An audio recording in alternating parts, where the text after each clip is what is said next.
Hello and welcome दोस्तों, आपकी Rajasthan university BA third semester के लिए इंपॉर्टेंट क्वेश्चन हम देखने वाले हैं। तो वीडियो पूरा जरूर देखिएगा। अगर आपको ये पीडीएफ चाहिए तो इस टेलीग्राम चैनल पर मिल जाएगा। यहाँ पर हम क्वेश्चन की बात करेंगे, आंसर की बात नहीं करेंगे। नेक्स्ट जब भी आपका पेपर होगा उसमें हम अधिक से अधिक ट्राई करेंगे कि उनके आंसर भी आपको बताएं।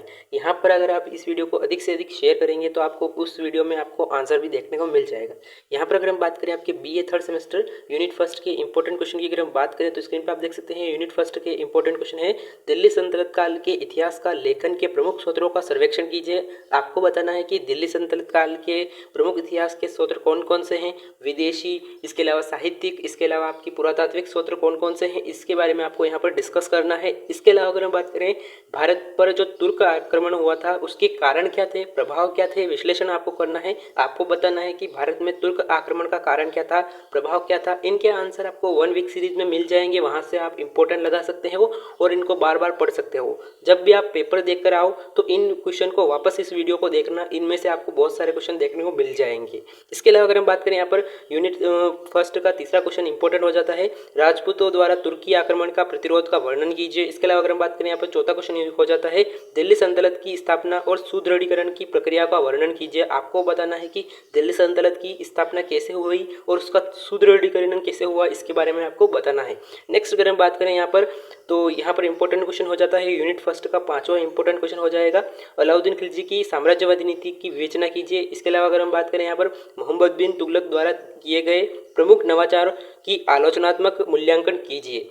नेक्स्ट अगर हम बात करें आपका सातवां प्रश्न हो जाएगा यूनिट फर्स्ट का, फिरोज शाह तुगलक के शासन और सामाजिक कार्यों का टिप्पणी लिखनी है। आपको बताना है कि फिरोज शाह तुगलक के शासन और उसके सामाजिक कार्य कौन कौन से थे उसके बारे में आपको डिस्कस करना है। इसके अलावा अगर हम बात करें आपका यूनिट सेकंड के इंपॉर्टेंट क्वेश्चन की, तो यूनिट सेकंड है आपकी प्रांतीय राज्य और प्रारंभिक मुगल काल। यहाँ पर अगर हम बात करें यूनिट सेकंड का पहला इंपॉर्टेंट क्वेश्चन हो जाता है, मध्यकाल में प्रांतीय राज्यों का विकास का वर्णन कीजिए। आपको बताना है कि मध्यकाल में जो प्रांतीय राज्य है उनकी स्थापना कैसे हुई, उनका विकास कैसे हुआ, इसके बारे में आपको डिस्कस करना है। नेक्स्ट अगर हम बात करें आपका क्वेश्चन हो जाएगा यूनिट सेकंड का सेकंड क्वेश्चन हो जाएगा, बहामनी राज्य के प्रशासनिक, सांस्कृतिक और कला में योगदान का वर्णन कीजिए। आपको बताना है कि बहामनी राज्य का प्रशासन कैसा था, संस्कृति कैसी थी, कला कैसा था, इसके बारे में आपको डिस्कस करना है, योगदान पर चर्चा करनी है। इसके अलावा अगर हम बात करें आपका तीसरा प्रश्न हो जाएगा यूनिट सेकंड का, विजयनगर साम्राज्य के जो उत्थान और सांस्कृतिक योगदान पर आपको मूल्यांकन करना है। आपको बताना है कि विजयनगर साम्राज्य का उत्थान कैसे हुआ, उसकी सांस्कृतिक योगदान कौन कौन से हैं, इसके बारे में आपको डिस्कस करना है। नेक्स्ट अगर हम बात करें आपका यूनिट सेकंड का चौथा क्वेश्चन हो जाएगा, मुगल काल के ऐतिहासिक स्रोतों का विवेचना कीजिए। आपको बताना है कि मुगल काल में कौन कौन से ऐतिहासिक स्रोत थे, इसके बारे में आपको बताना है। तो आपको अकबरनामा देखने को मिल जाएगा और उसमें से बहुत सारे जो है आपके स्रोत होते हैं, ऐतिहासिक स्रोत। तो यहाँ पर नेक्स्ट अगर हम बात करें आपका पांचवा प्रश्न हो जाएगा यूनिट सेकंड का, बाबर और हुमायूं के शासन में मुगल साम्राज्य की नींव का विश्लेषण कीजिए। इसके अलावा अगर हम बात करें आपका छठा प्रश्न आपका हो जाएगा, शेरशाह सूरी के प्रशासनिक सुधारों का वर्णन कीजिए। इसके अलावा अगर हम बात करें यहाँ पर सातवां प्रश्न हो जाएगा यूनिट सेकंड का, अकबर के अधीन मुगल साम्राज्य के विस्तार और सुदृढ़ीकरण की प्रक्रिया का प्रकाश डालिए। आपको बताना है कि अकबर के अधीन मुगल साम्राज्य का विस्तार कैसे हुआ, इसके बारे में आपको बताना है और उसके कारण कौन कौन से थे, इसके बारे में भी आपको बताना है। नेक्स्ट अगर हम बात करें आपका यूनिट थर्ड हो जाएगी, उत्तर मुगल काल, मराठे और साम्राज्य का पतन। यूनिट थर्ड का पहला क्वेश्चन हो जाएगा आपका, नूरजुनता के जो आपके मुगल राजनीति में भूमिका का वर्णन आपको करना है। आपको बताना है कि जो जहांगीर था उसके जो नूरजुनता गुट के जो मुगल राजनीति पर उसका प्रभाव क्या था, इसके बारे में आपको बताना है।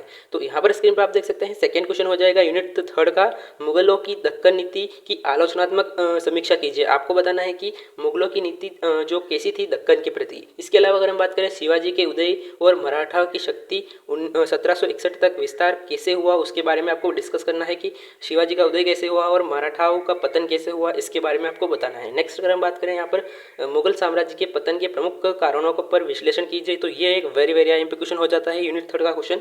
अगर हम बात करें पांचवा प्रश्न हो जाएगा, 1200 से 1761 तक मध्यकालीन भारत के राजनीतिक, सामाजिक, अर्थव्यवस्था और सांस्कृतिक प्रमुख विशेषता क्या क्या हो जाएगी, विश्लेषण कीजिए, मूल्यांकन कीजिए। तो यहाँ पर इंपॉर्टेंट हो जाता है कि राजनीतिक, सामाजिक और आपकी आर्थिक और सांस्कृतिक विशेषताओं के बारे में आपको डिस्कस करना है। तो यहाँ पर थोड़ा बहुत आप यहाँ पर पढ़ सकते हैं। इसके अलावा अगर हम बात करें आपका यूनिट फोर्थ हो जाएगी, राज्य समाज और अर्थव्यवस्था और संस्कृति। यहाँ पर अगर हम बात करें, पहला क्वेश्चन हो जाएगा यूनिट 4 का। यहाँ पर स्क्रीन पर आप देख सकते हैं, मध्यकालीन भारत में राज्य की प्रकृति का वर्णन कीजिए। इसके अलावा अगर हम बात करें, आपका सेकेंड क्वेश्चन हो जाएगा दिल्ली सल्तनत और मुगल काल में प्रशासनिक और कृषिगत व्यवस्था के विकास का वर्णन कीजिए। नेक्स्ट अगर हम बात करें, यहाँ पर मध्यकालीन भारत की कृषि उद्योग और व्यापार व्यवस्था पर प्रकाश डालिए। नेक्स्ट अगर हम बात करें, आपका चौथा क्वेश्चन हो जाएगा मध्यकाल में नगरीकरण और बैंकिंग प्रणाली का वर्णन कीजिए। नेक्स्ट अगर हम बात करें, आपका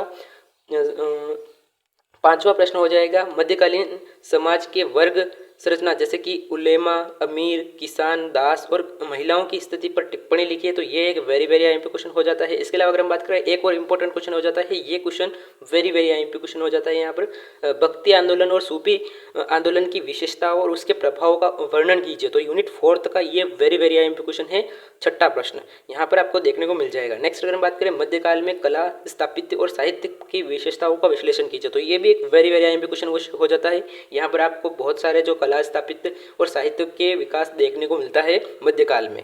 तो नेक्स्ट अगर हम बात करें, आपका लास्ट क्वेश्चन हो जाएगा यूनिट 4 का। यहाँ पर स्क्रीन पर आप देख सकते हैं, भारत में समन्वय संस्कृति के विकास के प्रयासों का वर्णन कीजिए। तो ये आप देख सकते हैं यूनिट 4 का क्वेश्चन। अगर आपको ये पीडीएफ चाहिए तो आप इस टेलीग्राम चैनल को ज्वाइन कर सकते हैं। अगर आप चाहते हैं इन क्वेश्चन के आंसर, तो मैं नेक्स्ट वीडियो में आपके नेक्स्ट जो पेपर होगा उनके आंसर भी आपको बता दूंगा। लेकिन आप इस वीडियो को अधिक से अधिक शेयर करें ताकि मुझे सपोर्ट मिल पाए। इसी के साथ यह वीडियो का थैंक यू फॉर लिसनिंग। जय हिंद।